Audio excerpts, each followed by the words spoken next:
Fernandes. Saudade de você, Marco Fernandes. Vamos lá. Eu estou impressionado. Ontem, eu não gosto muito aqui de elogiar a Globo, sem condições para mim, mas a matéria do Felipe Santana, não sei se você viu, esse é um jornalista talentoso realmente, sobre a China, assim, impecável. E a gente vê a diferença. Eu vi a matéria assim sobre a China, eu fui sentindo pena dos Estados Unidos, assim, à medida que a matéria avançava. Quer dizer, produz 3 vezes mais carros que os Estados Unidos. Sem condições de comparação das economias. Está num estágio assim absolutamente inacreditável. E não tem o que prever, né? Quer dizer, como é que os Estados Unidos vão interromper esse processo? Bem-vindo, Marco Fernandes. Uma palavrinha sobre esse momento econômico, quer dizer, que a gente vive, assiste a China num processo, parece outro planeta. Nível de desenvolvimento e as reservas naturais que ela ostenta também, quer dizer, a questão da produção dos ímãs, né, para produzir os carros elétricos. Tudo bem? Tudo bom, Conde? Prazer estar de volta aqui, obrigado pelo convite, sempre uma honra estar aqui contigo. Bom, não sei se eu entendi a pergunta, se puder na verdade, sobre economia, sobre qual que é... Não é bem uma pergunta, quer dizer, eu vi ali nessa reportagem um processo ainda mais avassalador do que aquele que a gente imagina que a China está passando em termos econômicos. É isso, né? Eu na verdade, eu não vi a matéria, ouvi falar. Enfim, eu estou aqui na Rússia agora, o horário é meio complicado porque é madrugada aqui, né? Foi fantástico, se eu não me engano, né? Então eu estava no meio da minha madrugada aqui. No máximo eu vi o jogo do Corinthians até meia-noite e depois eu fui dormir. Mas enfim, não tem novidade nenhuma. Acho que a novidade é que a Globo faça essa matéria. Verdade. Pessoas que me escreveram estavam justamente como você, dizendo surpreendente essa matéria na Globo, mas nada do que a gente não fala há anos aqui, inclusive, né? E que no teu programa aqui, vários convidados, às vezes que eu tive aqui, não há mais nenhuma possibilidade de competição com a indústria de carros elétricos chineses, essa é a verdade. Eles aprenderam a fazer. E, aliás, eles fizeram uma coisa muito esperta, Conde, que foi a mesma coisa que eles fizeram com os celulares. Eles começaram a fazer carros elétricos já tem mais de 10 anos, né? Inclusive, não sei se você lembra, tem um vídeo famoso do Elon Musk, há uns 10, 12 anos atrás, já dono da Tesla, né? E a entrevistadora pergunta para ele, mas tem os carros da BYD, você não teme a concorrência deles e tal... E ele, naquele jeito bem arrogante, nossa, o sol tá batendo agora, não tava... Olha, o sol aí em Moscou não tá fácil, não. Ainda tem sol aqui, deixa eu tentar... Tem uma cortina aí? Até tem, mas eu vou ter que sair. Deixa eu tentar chegar para trás um pouquinho e sair do ângulo. Agora melhorou bastante. Desculpa. É que é casa nova aqui, ainda tô me acostumando com os ângulos das coisas, enfim, ainda tô mas enfim, então o Musk com aquele jeito arrogante que a gente conhece, dá uma risada, fala, imagina, competição do chinês. Você já viu os carros da BYD? Aí a moça meio, não vi. Não se preocupe, eles nunca vão conseguir fazer o que a gente faz. E aprenderam a fazer. E aprenderam como, né? O que os chineses fizeram foi atrair as empresas também estrangeiras, principalmente a Tesla. Não sei se você lembra, faz acho que uns 3 anos, mais ou menos, a Tesla inaugurou, 3, 4 anos, inaugurou uma mega fábrica, a maior fábrica da Tesla no mundo, fica em Xangai. E como é que por que os chineses fazem isso? Eles atraem quem é líder de mercado, e, na verdade, essa empresa ela vai precisar, obviamente, de todo o sistema, um meio ambiente em torno dela, dos produtos, das peças mais sofisticadas. Né? Eles fizeram a mesma coisa com a Apple anos atrás. Passou uns anos, a Huawei passou a concorrer com a Apple, inclusive superou a Apple antes de ser sancionada pelos Estados Unidos. Então fizeram isso com a Tesla, foram aprendendo. Ao mesmo tempo, a BYD tem uma vantagem que eles... Na verdade, a BYD começa como uma fábrica de bateria de celular. A primeira coisa que a BYD fez foi bateria de celular, ou seja, uma coisa bem simples, né? Então, a partir dessa experiência, claro, eles foram crescendo, expandiram para a produção de carro. Produzem bateria, porque é o que eles sabem fazer desde o começo. Eles produzem todo o ciclo da produção do praticamente, carro, desde a mineração. Eles produzem 75% das partes do automóvel são produzidas por ele, inclusive os navios que levam os carros para exportação também são deles. Então, com isso, eles têm uma taxa de lucro maior, coisa que nenhuma outra empresa no mundo consegue bater, e eles têm uma qualidade que eles foram aprendendo e aprenderam, inclusive, com a Tesla e fizeram melhor. E é isso que os chineses têm feito nas últimas décadas, né? Atrair as empresas ocidentais, ou do Japão, ou enfim, e aprender com eles e superá-los. Então, não é nenhuma novidade, mas, de fato, né? Acho que agora o mundo está se dando conta e cada vez mais países estão tendo carros da BYD e estão se dando conta do nível de tecnologia que os chineses chegaram e que vai ser quase impossível os Estados Unidos conseguirem competir a partir de agora. O preço do carro elétrico chinês absolutamente inalcançável, né? A gente vê o Elon Musk também com problemas, né? Daqui a pouco vai ter um problema sério, porque caíram as vendas da Tesla e tudo mais. Olha, a gente sempre, né, visualiza, vislumbra, quem conhece a China também sabe, né, da diferença, né? Mas eu fiquei muito impactado com o tamanho que essa questão. Muito rápido. E tem um fio condutor ético nessa história toda. Tem um detalhe dessa reportagem aí do Felipe Santana, que é o seguinte: a China, acho que até os anos 90, não tinha produção de carro, não tinha. Os chineses não andavam de carro na rua, precisa ter autorização para comprar um carro e tudo mais. Até os anos 2000, acho que isso chega, né? Era bicicleta, né? Era o país das bicicletas e tudo mais. E aí, mas o que acontece? É aquela coisa: se não é para todo mundo ter o direito, então ninguém vai ter. É um pouco isso, né? Você entende essa questão? Não, mas não é bem assim, não. Não era bem assim? Não. Primeiro que porque assim, daí todo mundo teve acesso, né? Por isso que teve esse boom. Não, mas na verdade o que aconteceu foi o seguinte: essas cenas clássicas, né, do pessoal de bicicleta em Pequim, em Xangai, é mais dos anos 80, né? A partir dos anos 90 já começa uma produção grande de carros com as empresas europeias e estadunidenses e japonesas que são obrigadas a fazerem joint ventures com empresas chinesas estatais, né? Então, na verdade, foi uma troca. Olha, você vai ter acesso ao nosso mercado, mas você vai ter que transferir tecnologia para a gente e vamos ter que fazer empresas que são 51% chinesa estatal, 49% Volkswagen, 49% Ford, etc, etc. Então, na verdade, já começa. Mas essa questão da restrição, ela não existia. A restrição não era legal, era uma restrição de dinheiro, de acesso e de salário que as pessoas recebiam. Porque desde a reforma de abertura, 78, 79, que já não tem mais nenhum tipo de restrição do ponto de vista legal, jurídico, né? A China já inaugura uma economia de mercado, ou um socialismo de mercado, como eles chamam. Então, na verdade, o que houve essa explosão nos últimos anos foi que cada vez mais o povo teve, né, melhores salários, melhor renda e condições de comprar carros. E, na verdade, hoje, Pequim e Xangai sofre com problemas também de engarrafamento, que não é fácil, às vezes, né?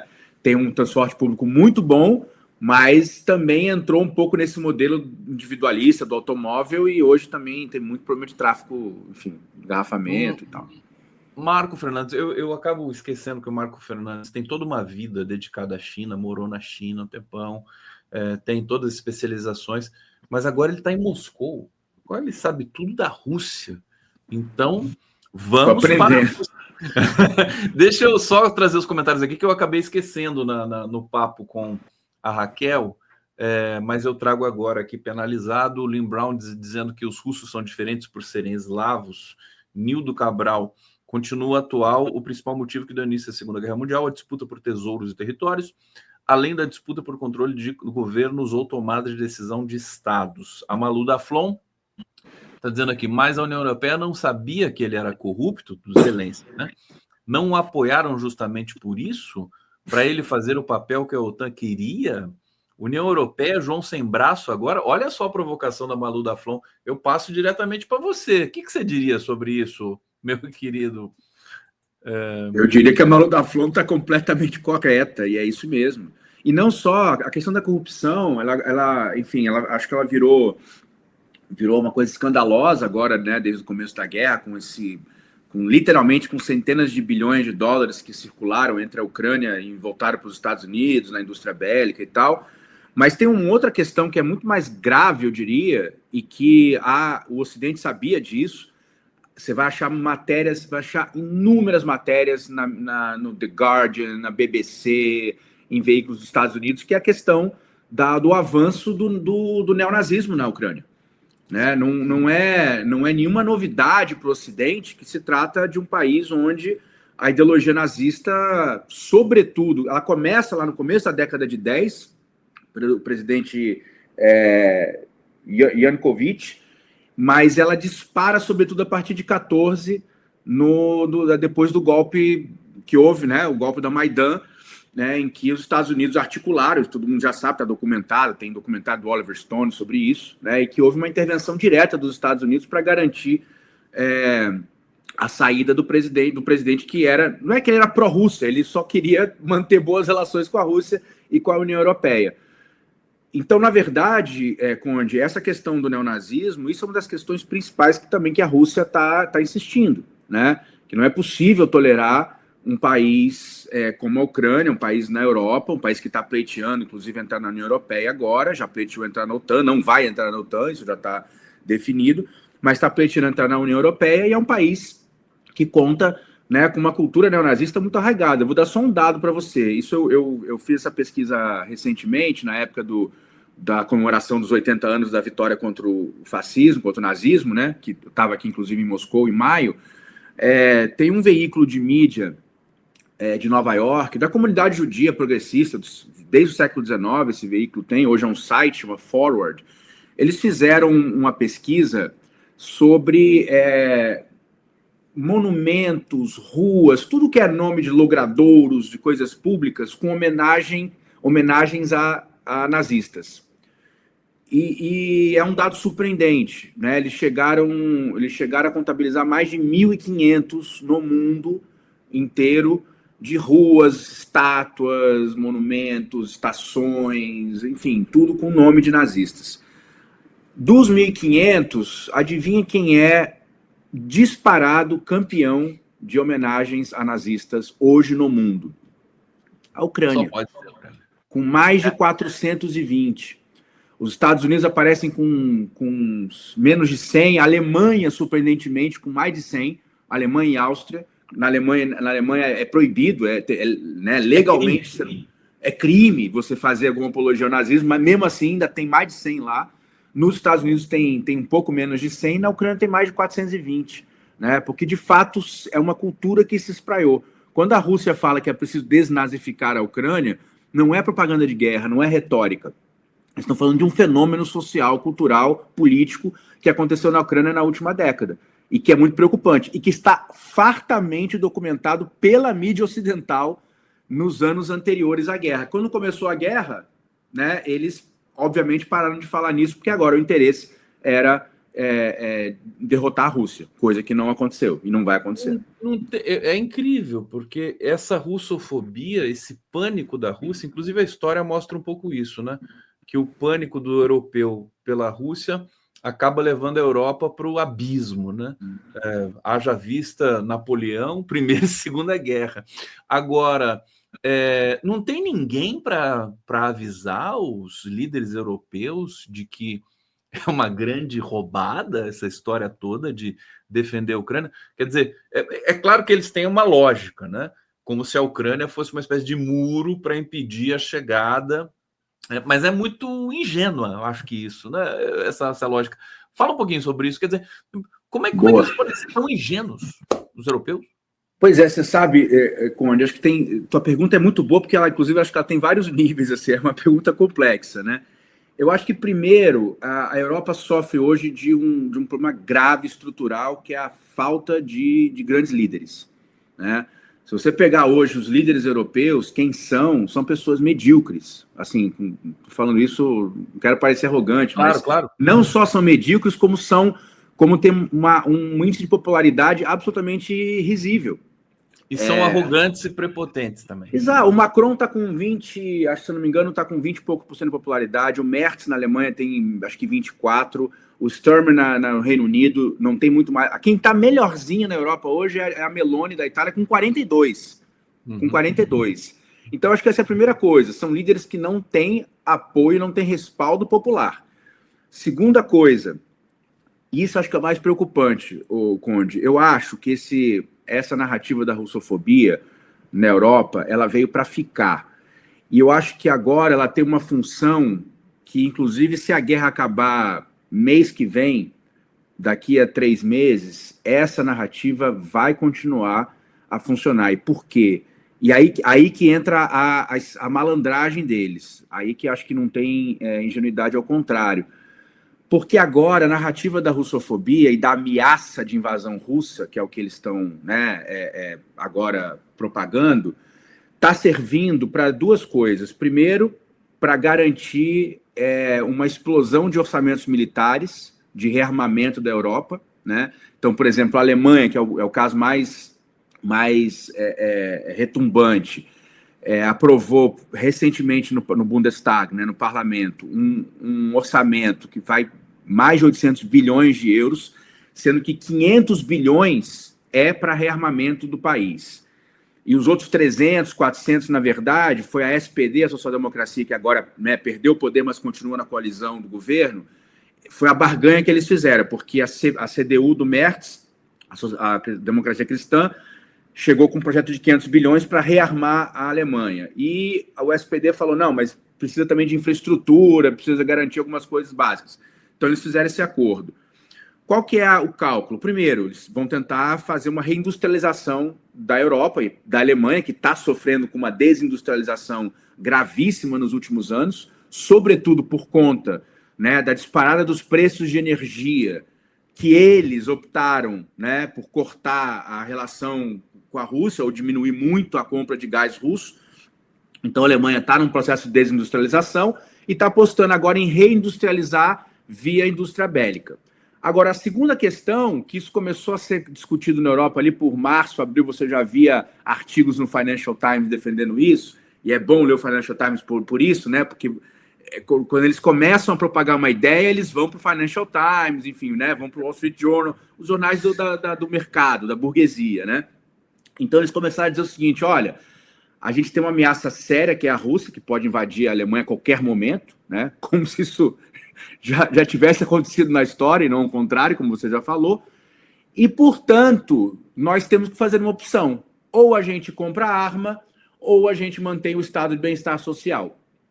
Ou a gente compra arma, ou a gente mantém educação, saúde pública, pensão digna, moradia, etc., etc. Que é o sonho dos neoliberais europeus há 40 anos. Então, agora, pela primeira vez, os neoliberais europeus têm uma ótima desculpa, entre aspas, para dizer vamos acabar com o estado de bem-estar social, porque a Rússia está para invadir a Alemanha, está para invadir a França, e nós precisamos rearmar os nossos países e a gente não pode mais depender só dos Estados Unidos. É isso que está acontecendo agora. Esse estado de bem-estar social europeu, ele é muito socialista, né? Aspas, né? Ele evoca muito essa condição ética, né, do socialismo. Por isso que é problema para os liberais. Exatamente. Então é isso. Eu acho que, infelizmente, essa narrativa russofóbica na Europa, ela não vai acabar nem com a guerra. Ela vai continuar porque ela é útil. Vamos seguir juntos aqui. A Andrea Tubbs está dizendo aqui, discordo sobre a matéria do Fantástico, foi tendenciosa, inclusive o jornalismo profissional não pesquisou. Sugiro assistir o canal do Felipe Durante. Está aqui, lida a sua opinião. Eu gostei da matéria do Felipe Santana. Edson Antunes está dizendo, e essa guerra vai parar ou não? Acho que vamos pegar aqui essa questão. Eu não vou repercutir a matéria do Fantástico com o Marco Fernando, vou esperar ele assistir, porque eu vi que ele não assistiu. Então, eu acho que ela deve estar disponível em algum lugar aqui para as pessoas verem. É impressionante o tamanho da China, uma coisa assim, assustadora até. Sobre a guerra, Marco, você está em Moscou, você deve estar sentindo aí todas as gestões, né? Eu continuo impressionado e falei para a Raquel aqui como a economia russa não sofreu nenhum tipo de consequências com as sanções, com a guerra em si, e como Moscou continua cosmopolita, com todo mundo na rua, feliz da vida. Parece que é uma impressão que eu tenho distante. Confere, meu querido Marco, e fala sobre a possibilidade dessa guerra terminar ou não. Bom, confere, Conde. Na verdade, assim, para quem está em Moscou, de fato, a guerra ela tem pouco, no dia a dia, a gente sente pouco digamos, a influência. Tem, claro, de vez em quando rolam os ataques de drones ucranianos que chegam na periferia da cidade, né? E a gente já viu alguns casos, inclusive já teve gente que morreu, né? Um drone caiu no apartamento e a pessoa, enfim, foi morta pelo ataque. Mas é raro. Teve já 2 generais importantes que sofreram atentados aqui, e teve, claro, aquele atentado horrível no ano passado, numa casa de show também mais afastada do centro, a Crocus, onde morreram mais de 130 pessoas, um atentado terrorista, né, que tomaram e, enfim, mataram muita gente. Foi uma das maiores tragédias do país nos últimos tempos. Mas, tirando isso, de fato, assim, a grande perturbação cotidiana que a gente tem, na verdade, é não ter mais o navegador no celular para poder usar. Então, quando você sai na rua... que na verdade aqui não é o GPS, né? Aqui é o sistema russo. Esqueci agora. É outro nome, verdade. É outro nome, GLAS, alguma coisa. Mas por quê? Porque os sistemas de defesa de Moscou, né, para garantir justamente que não haja ataques de drones, eles precisam estar o tempo inteiro confundindo os navegadores. Então, e também o GPS, né? Os dois, o russo e o GPS, os dois funcionam aqui. Entendi. Então, na verdade, isso é parte da própria Rússia, essa confusão. Exatamente, que é para defender a cidade. Então, só que no dia a dia, a cena clássica é você sair do metrô e as pessoas estão com o celular na mão tentando entender para onde elas vão. Porque você tem que ver no mapa, ver as construções, o nome da rua. Eu já vou enviar para você o grande dilema mineiro dessa questão, que é Oncotô, Proncovô e Donkovim. Né? Exatamente. Os russos estão assim, né? Exatamente, a gente está assim. Então a gente se perde, as pessoas daqui se perdem. Eu me perco o tempo inteiro agora. Mas, enfim, agora, além dessa questão, eu acho que teve de fato uma questão que foi a inflação. Isso, de fato, houve um aumento da inflação. A inflação bateu, acho que 10% no ano passado. Parte disso tem a ver com algumas análises, né, que são feitas. Em parte é a questão da guerra, em parte também é um pouco da economia aquecida, na verdade. Porque é isso que você falou, a economia russa, claro, ela virou uma economia muito voltada para a guerra. Se eu não me engano, hoje, cerca de 20 e poucos % da força de trabalho industrial russa está na indústria bélica, né? Isso são alguns milhões de trabalhadores, trabalhadoras. Mas, de fato, assim, a inflação ela é uma questão. Uhum. Alimentos são caros, tão mais caros, né? Quem está aqui eu cheguei agora, mas eu falo com amigos que estão aqui há anos, dizem que nos últimos 2, 3 anos, de fato, aumentou muito o preço. Então, em parte por questão de abastecimento, mas em parte pela questão da economia aquecida. Agora, a pergunta sobre se a guerra vai acabar ou não, de fato, é uma incógnita. Aqui, assim, tem um otimismo muito cauteloso em relação às negociações, mesmo depois da boa negociação, da boa reunião de Trump com o Putin no Alasca, na semana passada. Mas a gente viu que na segunda-feira a reunião com os europeus e com os Zelensky na Casa Branca já deu uma recuada. Tem 2 impasses principais agora. É a questão dos territórios, como é que vai ser a negociação. A Rússia, né? Tem a reivindicação de anexar quer dizer, 2 já estão oficialmente anexadas, né? Que é Donetsk e Lugansk, e tem Zaporizhzhia Zaporizhzhia e Lugansk que estão no impasse. Donetsk, agora esqueci o nome da outra, que já fazem Kharkiv, parte, né? Não é Kharkiv? Isso, exatamente. Que já são... Não, é isso. Kharkiv e Zaporizhzhia estão em disputa. Donetsk e Lugansk já são parte da Federação Russa, né? Agora, então isso é uma das questões. Enquanto a guerra não terminar, a Rússia vai continuar avançando. Então isso também... o Jeffrey Sachs, por exemplo, toda semana agora fala isso em lives, que ele está fazendo live, todo dia tem umas 3 lives dele agora. E ele está falando isso, olha, é estúpido o que a Ucrânia está fazendo, porque quanto mais demora para ter uma negociação, mais a Rússia vai ocupar territórios. Né? Então isso é uma das questões, a questão do território, e a outra questão central é a questão das garantias de segurança. Isso é um impasse. Quem é que vai garantir a segurança da Ucrânia, já que ela não vai ser aceita pela OTAN? Então essas 2 coisas acho, suspeito pelo que eu tenho ouvido aqui das análises, que vai levar ainda alguns meses para isso chegar numa solução.